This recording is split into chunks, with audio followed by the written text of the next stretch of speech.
she's been really, really frustrated with me, sort of withdrawing from the church that she grew up. So are you kind of in the same place? I know that they're interested in dating, a guy that has similar beliefs, but I'm like, hey, shouldn't be the reason why you're at a church. I want them to focus on their spiritual journey more than anything at this point, and then that type of things kind of has a tendency. Does anyone else think Kody has absolutely no clue what Stonehenge is or why it matters? If Meri had brought up the London Bridge, he'd probably have responded with, "I thought that fell down." It's honestly wild to think about how the original 3 wives have traveled, broadened their horizons, and embraced new experiences, while Kody and Robyn are still stuck at the mall, making trips to Wyoming or maybe Vegas. So thrilling. And wait, maybe we'll get an exclusive interview with Kody on his deep insights about tree bark and the right gloves for specific projects. I can hardly contain my excitement. Seriously though, I went to Stonehenge recently, and everyone I told thought it was amazing. No one was like, "Oh, Stonehenge, cool story, bro." That's the kind of thing people get excited about, not some random stop on a back road. But Kody? He had no idea what it was. Oh, and don't even get me started on Meri. She must have said Stonehenge a solid 15 times in that segment. Remember how I talked about Stonehenge? I watched a documentary about it. I've always wanted to go to Stonehenge. Honestly, lady, he's been tuning you out for 15 plus years. Probably even when you talked about important stuff. He's never going to remember your hopes and dreams, or the OG3s for that matter. And let's be real, probably not Robyn's either. He's just that kind of jerk. We've got so much to dive into today, so let's not waste any time. Let's jump straight into it. Hey everyone, what's up? It's Elena here, and welcome back to my channel Reality Nexus X. I swear I saw a clip recently, though maybe I imagined it, where Robyn was joking that Isabel was glowing, implying she was pregnant or something. Christine, sitting next to her, was like, "You told her that?" And Robyn just laughs and says, "Yep. Did I dream this? My husband thinks I'm losing it, and I can't find the clip or any context anywhere." Here's the thing though, Robyn was actually talking about Aspen, because, well, she's kind of an asshole. Aspen had just gotten married, and Robyn, in her infinite lack of boundaries, kept prying about when Aspen was going to have kids. It's like she's the queen of awkward, invasive questions. And then there's Christine. She never asks Aspen about kids, and I think that's because she's been through a miscarriage. She gets that pregnancy and kids can be a really sensitive topic. Robyn, on the other hand, seems to have zero awareness about this. She's never mentioned any reproductive issues of her own, which is funny because she hates when Kody brings up her biology. Yet, somehow, she has no problem pressuring Aspen about having babies. Typical Robyn. Honestly, after 2 miscarriages, I stopped asking women about their baby plans.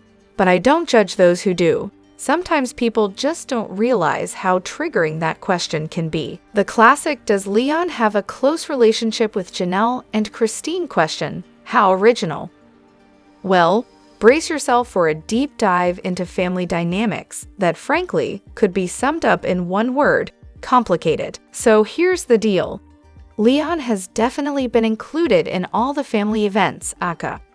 Though we're all one big happy blended family approach. Christine, bless her, played the role of the extra mom, helping to raise the kids, which means Leon's probably shared more than one awkward dinner with her. In fact, Leon even attended Christine's wedding. Picture that front row seat at the celebration of the year, with all the drama and joy that comes with it. But when it comes to how close Leon is with Janelle or Christine, specifically, it's not exactly besties territory. They've got the kind of relationship where they can share a holiday meal and maybe swap a few pleasantries, but there's no sign of late-night heart-to-heart bonding. Leon is definitely closer to some of the kids, with a dynamic that's more about mutual respect and familiarity than any "we're family" ideal. So no need to grab the popcorn for the family heartwarming moments. This is more about polite coexistence than anything that could make it into a reality show. Hope that clears things up. or at least adds to the mystery. Let's talk about my sister wife's closet for a second, specifically an episode from Season 5. Though honestly, this could apply to the whole NSWC saga. Robyn is having an absolute meltdown in a meeting when Janelle and Christine said they weren't interested in designing clothes or jewelry. And even Meri, in a talking head moment, just straight up says, I don't get why she feels like everyone needs to be involved. I think I give her plenty of support, and the two of us can handle the business just fine. But Robyn? Oh, she's convinced it's not about just getting everyone involved. It's about saving the family. Excuse me, what? How is this jewelry business suddenly a lifeline for the family? It's honestly baffling. Then, later in the episode, they head to the What Women Want Expo in St. George, Utah. The whole time, they're talking about how terrified they are of the prejudice against polygamists in the area. Which, okay, I get it. So whose brilliant idea was it to travel to a place that's going to be openly hostile to your whole family dynamic, and to set up shop selling jewelry? And to top it off, they've got all 5 adults tagging along for the weekend. I'm starting to think this was less about business strategy and more of a production plotline. Remember how in the earlier seasons, they'd conveniently find themselves in situations with anti-polygamy activists or angry religious folks? It's almost like they just wanted to stir up conflict. But also, maybe Robyn really didn't hear herself when she mentioned that a lot of people in St. George aren't exactly welcoming to polygamists. Maybe, just maybe, it wasn't the best idea to try to sell jewelry there, or at least not have all 5 of them on display like a traveling circus. Unsurprisingly, they only made 19 sales over 2 days. Janelle later did the math. That's $500 in profit split 5 ways. Wow, groundbreaking. Now, I won't even waste time discussing how awful and cheap most of that jewelry looks. Everyone's made that point 100 times before. But let's talk about Robyn's money skills or lack thereof. Between the St. George Expo, her inability to figure out how to pay Janelle back for her contribution to Robyn's home, and her whole "I've really learned how to budget" line, which, spoiler, she didn't, she just started making enough money to spend freely. It's clear she has zero grasp on finances. There's no market for overpriced, polygamy-themed costume jewelry anywhere in the world. The only reason they sold anything was because of the show's fame and the curious souls who were willing to fork out a little cash just to see the sister wives in person. I doubt anyone wore those pieces after leaving the booth. What Robyn was really hoping for, though, was a way to force a connection with the other wives. In the early seasons, she barely had any contact with Christine and Janelle, except for the occasional awkward family gathering. But I think Robyn thought that by throwing a business into the mix, she'd somehow create these warm, fuzzy bonds with the other wives. Instead, it just made everything more awkward and distant. And let's not forget that Robyn had this dream of being the savior. You know, the woman who created, designed, and developed this business that would supposedly bring thousands in profit and restore the family's unity. If the business had actually been successful, it would have been interesting to see who would have taken credit for it. But surprise, surprise, that didn't happen. Why does no one just show the receipts? Look, I get it. There are probably NDAs, privacy laws, or production rules I'm unaware of, especially in the world of reality TV.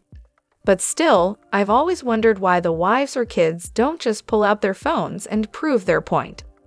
Why not post a few screenshots of texts or show exactly how things went down on social media? For example, Robyn says she's constantly reaching out to everyone. Great! How about showing us those calls in your history? Kody claims he's still trying to connect with the kids, but they either don't respond or are rude. Awesome! Can we see the proof of that? If they're making these claims on national TV, why not let us see the receipts? It's the same with anyone on the receiving end of those claims. If I were in their shoes, I'd want to show that I'm the one initiating conversations, or that I haven't been contacted as often as they say. And let's not forget the infamous gift exchange. Everyone's got their own version of the group text drama. But if the stories don't match up, why can't they just pull it up and show us the truth? Sure, I can imagine a bunch of legal reasons or show requirements that might prevent it. But still, it's so frustrating, and I can't help but wonder if anyone else has ever thought about this. In Season 8, Episode 6, Kody's clear preference for spending all his time with Robyn and her kids is impossible to miss. Watching it again, this time with fresh eyes, it's even more frustrating.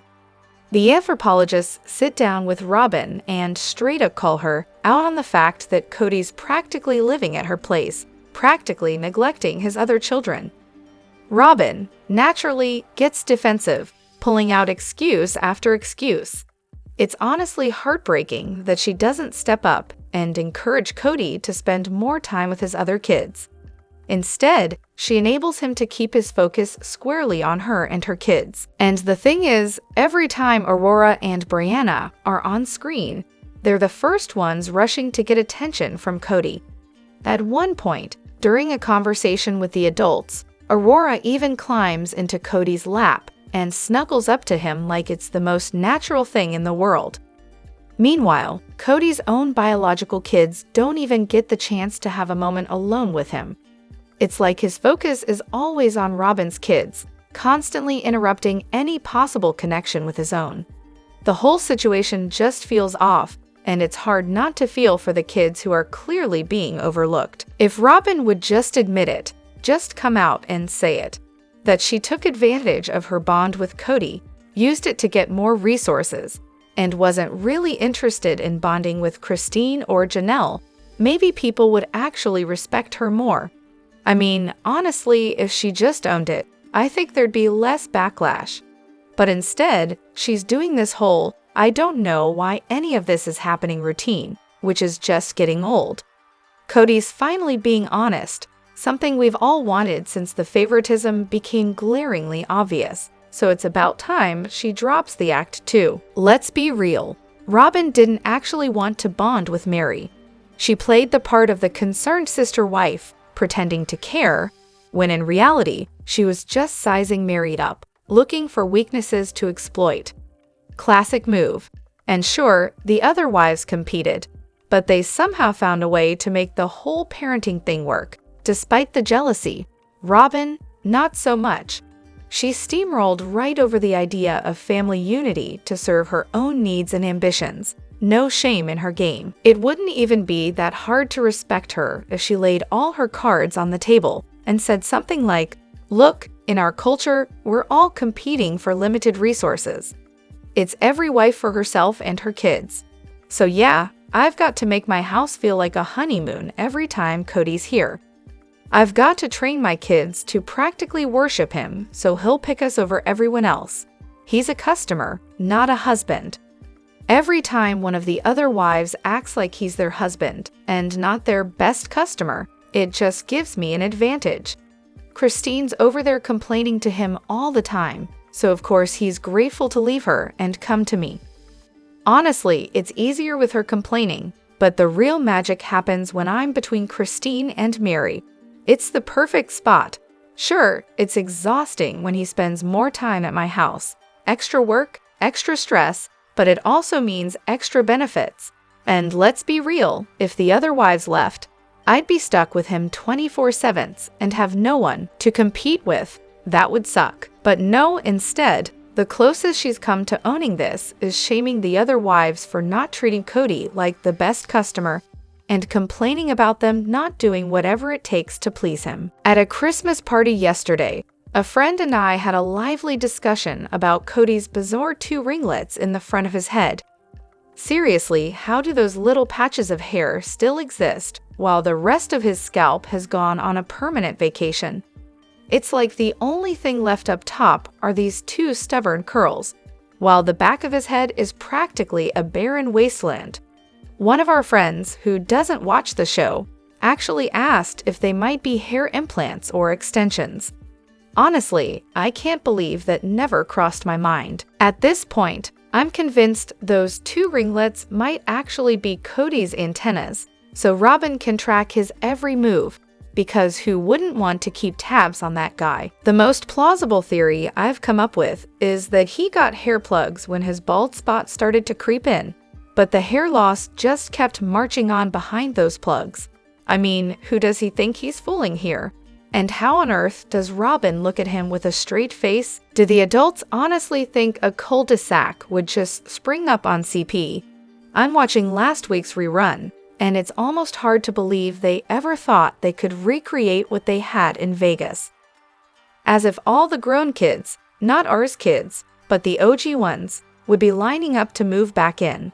Spoiler alert, aside from Truly and Savannah, they're all gone, living their own lives. Now K and R are all misty-eyed, reminiscing about what could have been. Please, it was never going to happen. It's starting to look like a money grab for K and R, but we'll see what the next few episodes, or the news, tells us. I'm hoping they sold it outright and split it 4 ways. But even then, I wouldn't be shocked if Christine didn't get her fair share. That's the price of her freedom, I guess. Rare Kody empathy moment. So I'm rewatching the tell-all, and I've just hit the part where Kody and Robyn discuss their totally necessary legal marriage. Turns out Robyn was really hoping for a second wedding, or, at the very least, a party. But not just any party. It had to be a celebration for her and her kids, with a special invite for, wait for it, Meri. Not Christine, not Janelle, just Meri. Clearly the definition of a family affair. And of course, Kody immediately shuts this down. No second wedding, no party, period. Now, here's the thing. I can't believe I'm saying this, but I think Kody actually had a moment of clarity. Was the whole legal marriage thing really a necessary step with no ulterior motives? Let's be real, probably not. Was Kody thrilled about the idea of being legally married to Robyn? Oh, definitely not. But in this instance, it actually seems like he considered how the other wives might feel. And maybe, just maybe, he realized that throwing a Robyn and her kids exclusive celebration would be a bit much. So what do you think? Is this a rare example of Kody using his brain for once? Or is this just another classic case of him being, well, Kody? Season 13, Episode 1. Meri on her own. Has anyone else watched this episode? Because if you haven't, you're missing a masterclass in Robyn's behind-the-scenes manipulation. Let's talk about how she's totally innocent in all of this. Oh, wait, no, that's not true at all. Robyn was the one pulling the strings when it came to Meri getting the $40,000 for her down payment. It's crystal clear that Robyn couldn't stand the idea of someone else getting that much money, and not her. You know the drill. Kody was all set to give it to Meri, and then surprise. Robyn has a private chat with him, and suddenly it's a no-go. I mean, we all know Kody's not exactly a financial genius, but he does know what he's working with in terms of what he can give the wives. And Robyn, she wasn't about to let anyone get a slice of that cash pie after she had been bailed out of her own financial mess. Honestly, I think Janelle might have been behind it too. She had a whole list of reasons why Meri couldn't get the money, almost like she had prepared for this moment. But then, hilariously, just a few episodes later, they magically find hundreds of thousands of dollars to throw at Coyote Pass, before they've even sold one house. So interesting priorities, right? And let's not ignore the real pattern here.